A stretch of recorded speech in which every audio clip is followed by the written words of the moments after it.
Olá, amigos do canal UThermal. Engenheiros químicos precisam estimar parâmetros de modelos termodinâmicos todo o tempo. E esse vídeo vai mostrar como usar o pacote XSOS para estimar o parâmetro de interação binária da equação de estado de Peng-Robinson. Nós vamos usar para isso uma série de dados experimentais para a mistura de etano com sulfeto de hidrogênio medidos a temperatura constante. A função objetivo que vamos aplicar, a fim de minimizar o desvio entre os valores calculados e experimentais, é a soma dos desvios relativos quadráticos em pressão. Esse cálculo tem restrições, e essas restrições têm a ver com o fato de que os valores calculados devem representar condições de equilíbrio de fases, entre as fases líquida e vapor, ambas contendo etano e sulfeto de hidrogênio. Portanto, para cada composto, nós temos que a diferença entre o logaritmo da fugacidade nas fases líquida e vapor deve ser igual a zero. O logaritmo da fugacidade de um composto em uma mistura é igual ao logaritmo da sua fração molar mais o logaritmo do coeficiente de fugacidade mais o logaritmo da pressão. O logaritmo de pressão se anula, levando à última equação que aparece neste slide. Para cada ponto experimental, há duas equações deste tipo. Uma que representa o equilíbrio de fases de etano e a outra o equilíbrio de fases de sulfeto de hidrogênio. Há, portanto, um total de duas vezes, que é o número de componentes, vezes o número de pontos experimentais, restrições de igualdade no problema de otimização que vamos resolver. E neste problema de otimização, o que nós queremos determinar é o valor calculado da pressão em cada ponto, os valores das frações molares da fase vapor calculados para cada ponto e o valor do coeficiente de interação binária K12, lembrando que, para uma equação de estado cúbica, o coeficiente de interação K21 e o coeficiente de interação K12 são iguais. Antes de iniciar os cálculos, vamos analisar a escala das variáveis. A pressão, que será calculada em Pascal, é um número da ordem de 10 a quinta a 10 a sexta. As frações molares, que também serão calculadas na fase vapor, são números na faixa de 0 a 1. E o coeficiente de interação binária também é um número próximo de zero, na faixa de 0 a 1. O pacote XSOS está implementado no Excel, e o solver do Excel frequentemente tem dificuldade para lidar com problemas cujas incógnitas sejam vastamente diferentes em termos de escala, como é, em princípio, o caso aqui. O que nós faremos antes de resolver o problema é reescalonar as variáveis, conforme será mostrado durante a resolução do problema. Além disso, nós vamos mostrar como lidar com as frações molares de uma mistura binária, de modo a diminuir o risco de problemas numéricos. A fonte dos dados experimentais é a que aparece no slide, e os dados que temos de entrada são o valor da constante universal dos gases, propriedades que caracterizam etano e sulfeto de hidrogênio, quais sejam a temperatura crítica, pressão crítica, fator acêntrico e os coeficientes de interação binária. Note que a célula que tem o fundo azul é uma estimativa inicial do parâmetro que queremos estimar. A outra célula, que tem fundo laranja, se define como tendo valor igual à célula que tem fundo azul. Note que, ao alterar o valor da célula de fundo azul, o valor da célula de fundo laranja acompanha. O valor especificado da temperatura é de 50 graus Fahrenheit, que convertidos a Kelvin equivalem a 283,71 Kelvin.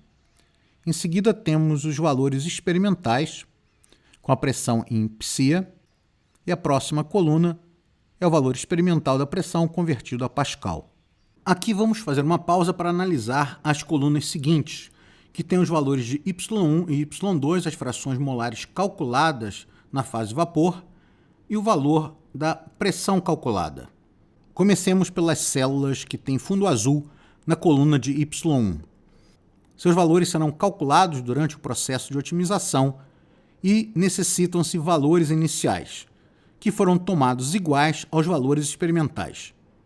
Observe que todos esses valores são inferiores a 0,5. Na coluna de Y2, as células que têm fundo azul também tiveram seus valores inicializados com valores experimentais da fração molar Y2. E todos esses valores são também inferiores a 0,5. O que se observa de forma geral é que escolhemos como incógnitas do problema variáveis cujo valor, na solução, se espera que sejam inferiores a 0,5. Em cada linha, a fração molar calculada que falta é igual a 1 menos o valor presente na célula de fundo azul correspondente. Vamos fazer uma pausa para discutir como calcular o valor da pressão em cada ponto. Os valores das frações molares e do coeficiente de interação binária são números na faixa de 0 a 1. E a pressão experimental é da ordem de 10 a quinta, 10 a sexta. O solver do Excel tende a ter dificuldades numéricas em situações assim. Portanto, é conveniente reescalonar as variáveis e tê-las todas na mesma ordem de grandeza. No caso da pressão, impomos um fator de pressão, cujo valor inicial é igual a 1, e calculamos a pressão como sendo o valor experimental vezes o valor deste fator. Desta forma, a estimativa inicial da pressão será igual ao valor experimental em cada ponto. Porém, durante o processo de minimização, necessário à resolução do problema, o valor desse fator de pressão será alterado em cada ponto, podendo ser ligeiramente superior ou ligeiramente inferior a 1, mas tipicamente na solução será um valor próximo a 1. Vamos calcular agora as propriedades da fase líquida, começando com o logaritmo da fração molar do composto 1 na fase líquida, o logaritmo dessa fração molar experimental. Arrastamos lateralmente para obter para o composto 2 e clicamos para obter a série completa. Marcamos duas células que vão receber os valores dos coeficientes de fugacidade, dos logaritmos do coeficiente de fugacidade na fase líquida, calculados com a função PR log de φ L, cujo primeiro argumento é o valor da constante universal dos gases, travada com F4, seguido pela temperatura, também travada com F4, seguida pelo valor calculado da pressão, a fração molar na fase líquida, que é o valor experimental, e o conjunto de parâmetros que caracteriza a mistura, também travada com F4. Para fazer a conta, apertamos Ctrl Shift Enter e obtemos os logaritmos desses dois coeficientes de fugacidade, e agora para toda a série. Calculamos agora a soma do logaritmo da fração molar e o logaritmo do coeficiente de fugacidade do composto 1 para o composto 2 e para todos os pontos da série isotérmica. Vamos repetir o procedimento para a fase vapor, começando com o logaritmo da fração molar da fase vapor calculada, do composto 1, arrastando lateralmente do composto 2 e agora para todos os pontos da série. Marcamos agora duas células que receberão os logaritmos dos coeficientes de fugacidade na fase vapor calculados com a função PR ln de φ V, cujo primeiro argumento é a constante universal dos gases, travada com F4. Depois disso, a temperatura, também travada com F4. O valor calculado da pressão,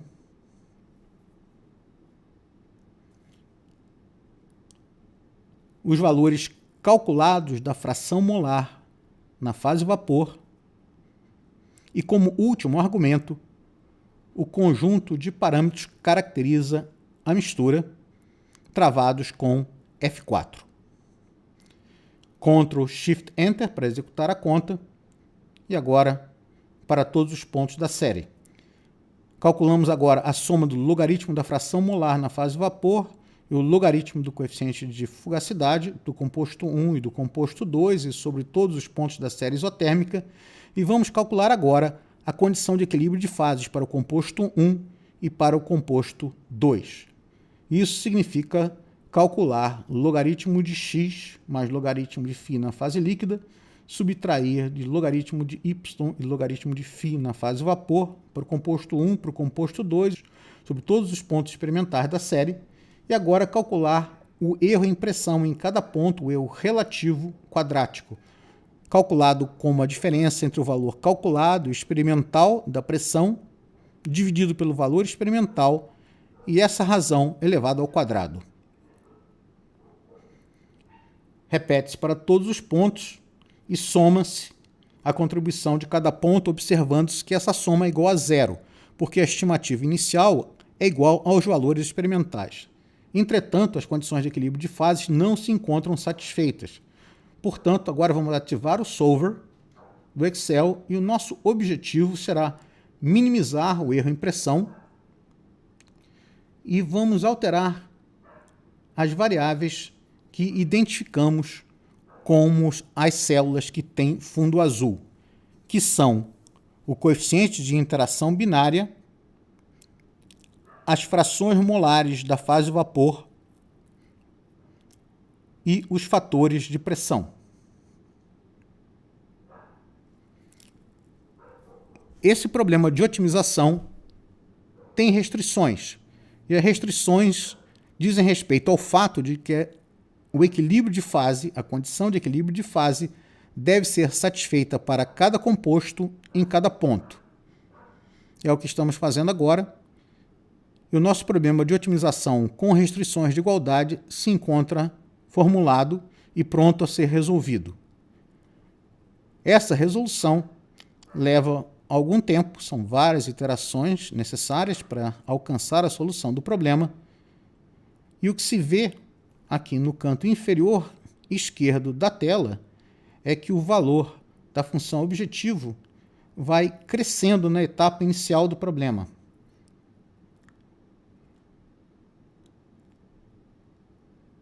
O que parece, a princípio, uma coisa estranha, porque o objetivo é minimizar o erro.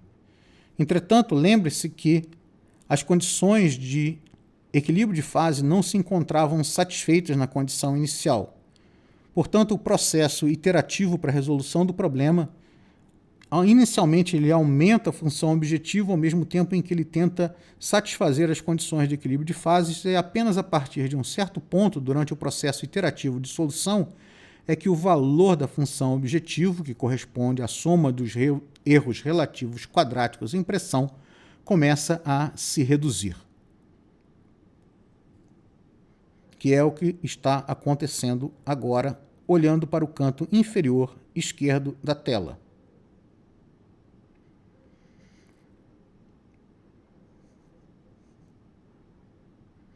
Seguimos observando e o solver encontrou a solução do problema. As condições de equilíbrio de fase se encontram satisfeitas em todos os pontos. Essa diferença deve ser zero e ela é igual a zero. Temos aí o erro em pressão. Vamos ver agora o coeficiente de interação binária que obtivemos, 0,08. E vamos observar o gráfico. As linhas representam os valores calculados e os pontos são os valores experimentais correspondentes. E vemos que existe uma concordância bastante boa entre os valores experimentais e calculados. É hora de comparar o valor determinado para o parâmetro de interação binária com o valor reportado na literatura. E ambos são iguais a 0,08, ou seja, a concordância entre os dois resultados é praticamente perfeita. Muito obrigado por assistir a este vídeo, espero que você tenha gostado dele. Meu nome é Marcelo Castier e eu aproveito a oportunidade para convidá-lo a assinar o nosso canal, o canal UThermo, a visitar a página do canal no Facebook. Espero contar com a sua audiência no nosso próximo vídeo.